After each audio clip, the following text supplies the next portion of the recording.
Welcome back to another video, everybody. So this is today's video. In today's video, I'm going to get telling you guys a tier list giving you the best weapons in the game and the worst weapons in the game. Like I say, if you don't know what a tier list is, it's basically giving you a weapon A, B, C, D, E, or even F if they're that terrible. It's like giving them a school grade. And S tier is for the best weapons. It's like that one in a generation kid that's going to be extremely smart. That is S tier. We have some of the most strongest weapons in the game that is must pick weapons, and you are certain to win when using those weapons, comboed with almost any weapon. Some people are gonna be hating me for some of this comments for this tier list, but at the end of the day, I did this thanks to my subscriber special with 15 subs, and not only that but our video on our latest tier list doing extremely well. It's got about 20 viewers in about a day or so. So thank everybody who clicked onto that video right over there, and if you're watching my YouTube channel right now, just thank you guys for watching. Let us begin. At the bottom of everything, we have E tier, not F tier, E tier. In E tier, we have the Mozambique. The Mozambique can be devastating with hammer points, the attachment that it uses, but due to the fact that the Mozambique only carries 3 bullets in a magazine, the least amount of bullets in any magazine. I mean, there's the Kraber and the Sentinel, but they carry 4 bullets, and they are powerful with 4 bullets. But the Mozambique is just a terrible gun, and besides April Fools, it is the worst gun to pick up and the worst gun to use late game. It does need a buff in my opinion, but when we go to the next weapon, you'll understand why I'm not going to really talk much about that. The next weapon in E tier, and the final weapon in E tier, is the P2020. The P2020 can be devastating hammer points, but just like the Mozambique, it is a terrible weapon. They designed this weapon here so you drop it early. Basically, Respawn even said it themselves. The Mozambique and the P2020 will not get a buff because you will have to drop them. They want you to drop the weapon in the future. They don't want you to be using it right up to the late game. They want you to drop it early. It can be devastating hammer points and can destroy people's shields. I mean, it'll be an insane tool for destroying people's shields. But at most points, it is not really the most powerful weapon, and I recommend dropping it as soon as you find weapons that we will talk about future in the list. Now we have D tier. D tier weapons that are strong but either need slight buffs or massive buffs to be better.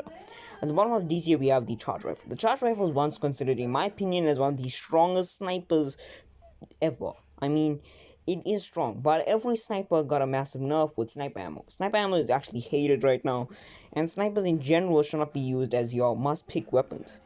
But the charge rifle is very dangerous at close range or at long range, but due to the magazine size and no extended mag anymore, and sniper bullets carrying 14 in a stack, all of snipers are doomed, and especially for guns that carry almost 12 maximum, and we'll get onto that gun later. Next weapon we have is the alternate SMG. Pair up this thing next to the other 2 SMGs, which is heavy ammo SMG, the Prola, and light ammo SMG, the R99. This gun does not look pretty. It did get a buff from 15 or 16 bullets to 19 bullets, meaning it carries 27 in a full mag, but much people don't use this and drop this early, and you should drop this early. It used to be one of the most fatal guns with disrupt ammo, but disrupt ammo did overpower the gun. I do think that they should bring disrupt ammo back the same way they brought Skull Piercer back, but this time give it a massive nerf, the same way they nerfed a Skull Piercer. Like, I mean, a Skull Piercer was dangerous. Now, we're gonna move on to the final weapon in D tier, and that may come as a shock to you, but that's the Spitfire. The Spitfire carries the biggest magazine size in the game, so you get confused with why it's here. It carries 55 bullets. Because of its low fire rate, it is one of the weakest weapons in the game, and recommendedly, you should pick up a weapon in the future. It can be devastating, but can also be extremely bad. It is a good mid-range weapon, but you want to drop this late game. Not even the golden Spitfire is worth picking up right up to the end. Now we're going to move on to C tier, and C tier weapons that either need slight buffs or a pinch of a nerf or a buff. You don't really know how to describe them, but yeah. Okay, at the bottom of C tier we have the L-Star. The L-Star was, in my opinion, a top 10 weapon, but it did get a buff, and which is shocking why I never make this top 10. But at the end of the day, the L-Star can be a devastating gun, but its magazine size and everything is massive with 25 bullets, but no reloading means it can be really cool if you use 2 L-Stars. But it will lose against a lot of fights like R99s, Pro SMGs, Flatlines, R31s, basically any auto weapon, even a Hemlock, a non-auto weapon. But you can beat weapons that have single fire like P2020s, Mozambiques, Wingmans, Mastiffs, Eva 8s, weapons like that there. But it is a very, very bad weapon, and it is kind of terrible at long range. My opinion to buff it is to put a barrel stabilizer on it. The next weapon is the RE45. The RE45 got a massive buff, and a lot of people compare this next to the R99. A few people say it's better than the R99. Well, it's wrong. The R99 is not as bad as the RE45. The RE45 can be dangerous, but due to it having a lot of different things, such as the fact of the matter that it actually has the fastest firing rate, I think, in the entire game, it is bad. I'd rather have a gun that doesn't have such a fast fire rate. You need to have a gun that has a slow fire rate, but not a too fast fire rate either if you want it to be a good gun. This has too fast of fire rate. You pull down your R2 or your trigger button, and bam, your magazine is finished. You can even have a golden one, and it can be extremely, extremely powerful, but I do recommend dropping it later. Okay, the next weapon we have is the EVA 8 and the final weapon in C tier. The EVA 8 can be the most destructive shotgun out there, and most people even come to say that it is even stronger than the Mastiff. Well, I don't believe so. The EVA 8 is strong and could be one of the strongest weapons in the entire game. I do think that the EVA 8 needs a buff because of the way they did the Peacekeeper. The Peacekeeper will be coming back, so maybe buffing the Mastiff so it is at similar rate, and people won't just pick up the Peacekeeper instead of picking up the Mastiff. I do think that the EVA 8 needs a buff, but hasn't been shown some love, and I don't think they will be showing any love to the EVA 8 soon. Okay, the next weapon we have is B tier, and in B tier will be weapons that either need a slight buff to be better or a big buff to be better, and it is kind of strong weapons, and I recommend using some of these. At the bottom of B tier we have the Longbow DMR. The Longbow DMR was one of the strongest snipers at the game. It had to be a must-pick weapon, and if it was the same way it was in Season 3 and below, I would have put it in A tier or even S tier because of how powerful the weapon was. But the Longbow did get enough wood sniper ammo. Sniper ammo carrying 14 bullets in a putting 14 bullets in a stack is terrible due to the Longbow carrying 12 bullets in a magazine. They did bring back Skull Piercer, but nobody even uses the longbow, so Skull Piercer is not even needed. They rather give a Skull Piercer to your partner who's using a wingman. I do think that it needs enough to sniper ammo, just in general, buff sniper ammo so it carries at least 20 if you want it to be low. Or do you not just want people to be using guns like the longbow or the sentinel because you think you'll be overpowered? And what sort of class will the sentinel be even in? Light ammo or heavy ammo? It's just confusing things. But the next weapon we have is the Havoc. The Havoc actually made the top 10 in the past, but right now it kind of doesn't. The Havoc carries 28 bullets and got a massive nerf to its recoil. Its recoil used to be insane and could be one of the most powerful things ever, but its recoil did get a really, really big nerf right now. And it is still devastating at close range, but you'd rather drop it early because you will be finding games that it guns like the R99, Pro SMG, Wingman, and just other guns that are going to be able to class it and beat it very easily in a fight.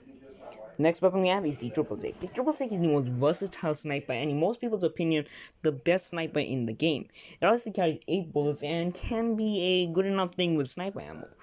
But I do recommend that this weapon doesn't get a buff. I think that precision choke should be taken out because there's no Peacekeeper anymore. And you have to have 2 weapons to have precision choke. You have to have 2 weapons, not to have precision choke, 2 weapons to have an attachment. Select fire, hammer points, double tap trigger, anvil receiver. All of the weapons had 2 guns. And with the Triple Six being the only one, I think that it should be permanently activated on the Triple Six. You can even use this weapon as a shotgun. And it's very, very versatile, meaning you'll land most of your shots on your opponent. It carries 3 bullets, in my opinion, is not really close to the best sniper, in my opinion. Okay, now we're gonna move on to A tier. And A tier weapons that either need a slight buff to be a little bit better, or could be one of the best weapons in the game, and must pick weapons as well. But once we go to S tier, you'll see the weapons that you have to pick. And if you don't pick these weapons, you're crazy. The first and A tier is the Hemlock. And the Hemlock was actually considered one of the strongest ones once people realized this weapon has single fire. So people used to keep spamming the single fire, and the single fire was closely like auto. It was basically having a burst mode and an auto mode the same way you had on the Prologue. And the Hemlock can kind of be one of the most devastating weapons. You can use the single fire at long range and the burst at close range, meaning it could be one of the best guns in the game. but there is a massive thing wrong with it, and the fact that it has burst makes it such a bad thing. I do know that burst guns are kind of bad, and I'd rather have a auto weapon in my hand than have a burst weapon. Okay, the next one that we have is the Sentinel, and the Sentinel, in my opinion, is the best sniper in the game. That you can charge it up with your shield cells makes it even more powerful than it was before, and I do think that it could need enough to certain places. The fact that you instantly crack someone's shields, meaning that if you use this weapon at close range, it could be the most devastating weapon in the entire game. I do think that it needs enough to that there maybe a buff to certain places. Like, the fact of the matter, it is a good weapon, but you have to use your healing items, and if you really need two shield cells, it's really sad. I do need a slight buff for them to allow you to use shield batteries, because what if you don't have shield cells? I mean, you can use shield batteries or shield cells, which could be a really cool thing, instead of just allowing you to use shield batteries or allowing you just to use shield cells. Next weapon that we have is the G7 Scout, the best sniper in the game. It isn't a... I don't really call it the best sniper in the game, because it's not a sniper anymore, and kind of got enough. Okay, the G7 Scout is not kind of getting enough. The G7 Scout is always getting enough. I mean, they're gonna keep on nerfing this weapon until it's one of the least picked weapons. People still use it, and people want them to either be using more snipers more. And the G7 Scout can be more powerful than all the other. Double tap trigger is not, in my opinion, the best attachment for both the EVA 8 or the G7 Scout, and I do think that if it gets removed, no one will really care. I mean, even Android Receiver would be better. That the fact that you cannot put the long range scopes is kind of sad, and that you can use light ammo on it is really nice. The next weapon that we have is the VK Flatline. In my opinion, used to be one of the strongest assault rifles in the game due to the amount of damage it does, and due to the fight, and due to just how cool the weapon was. Carrying 30 bullets in a mag makes it have a bigger size than the next weapon that we're going to talk about, but a lot of people say due to it having more vertice, the other weapon is completely better than this weapon.